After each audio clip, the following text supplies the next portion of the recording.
So part 3. So this whole situation happens with Rose, Rob, the whole fallout. Rose goes off and becomes friends with Lou. Who is Lou? I have no idea because it was just so weird how the whole Lou situation came about. So Lou is a person who was Jane Gang, was coming into Hex's lives, was coming into everything, trying to be friendly. We were cool. We were like, okay, she seems sweet. She seems like she needs friends, whatever.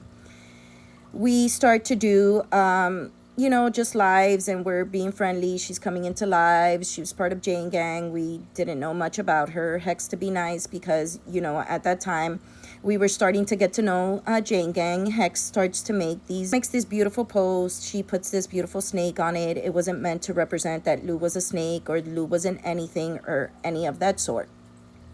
It wasn't meant to attack Lou in any which way.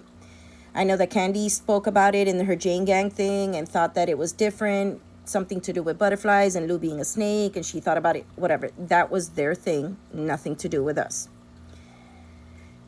Rose comes back to me with a bunch of screenshots from Renee, telling me how Renee is a snake and Renee this and Renee that. By that time, we had already started to feel a little bit weird because it was brought to her attention something about Lou, and she was building up this friendship with Lou. So I told Rose, I was like, hey, just be careful with the friends you make, because, with everything that went on with Renee, with everything that went on with Rob, you got to be careful with snakes. We did readings and there's snakes all over the place. So just be careful.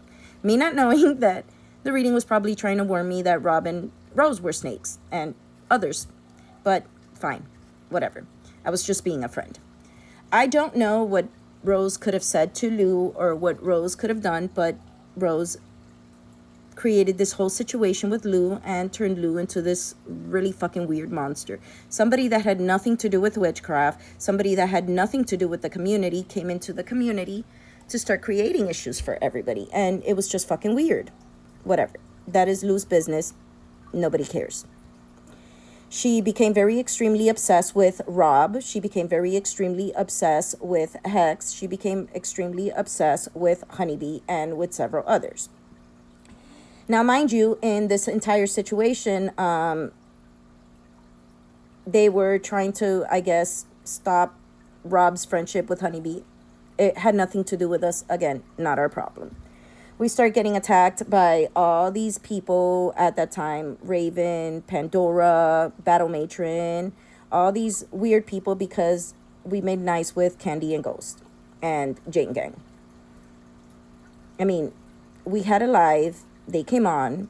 They were accepted at that time, which gave Pandora to the attack, because we were, allowing Jane to come into a live, allowing Candy and Ghost. And she was like, oh, these people did this to my daughter and did this. No. They spoke out because Pandora tokenizes her daughter's SA for clout. And I'm going to stick by that because it's more than once that she has used it, and it's very gross. Nobody cares. Nobody did anything to her. So there was a situation, Mia Moon, the whole situation happens. We move on past all of that. We get over it. We block Pandora.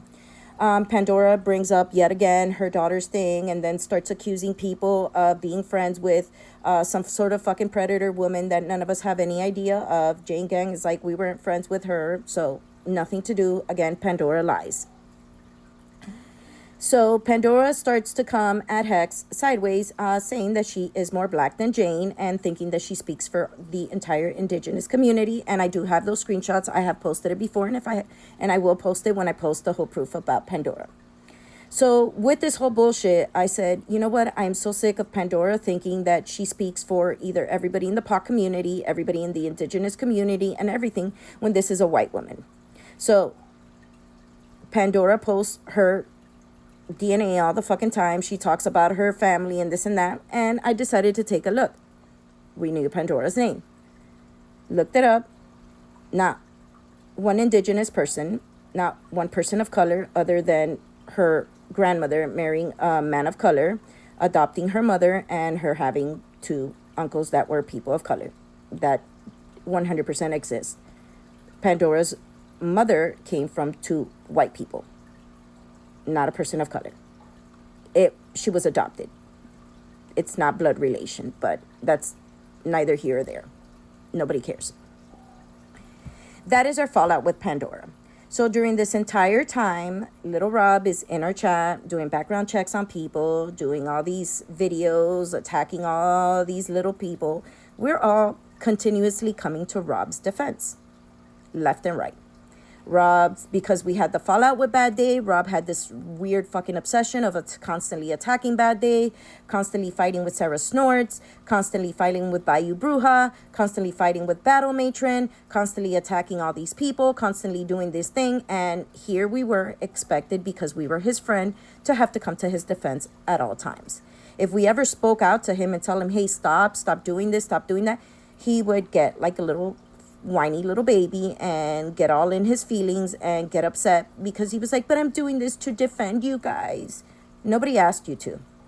We were all grown women that could defend ourselves. Nobody needed Rob to come and defend us. Nobody needed for Rob to come and create more issues for us. But that happens all the time. So months and months go by. This whole bullshit with Rob starts to happen. You know, people start to fall out. And then we find out that Rob's having all these side conversations with Lou. Great.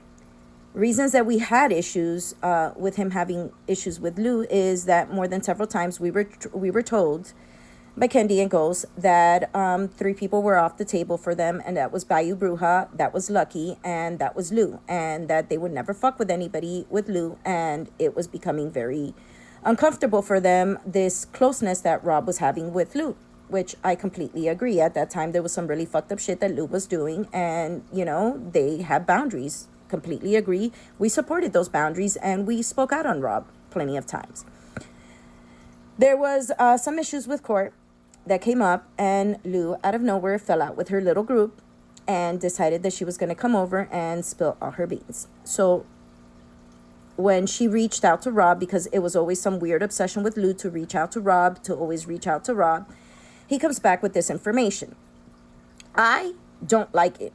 And I start letting him know right away that I don't like it and I don't feel comfortable with him speaking to Lou.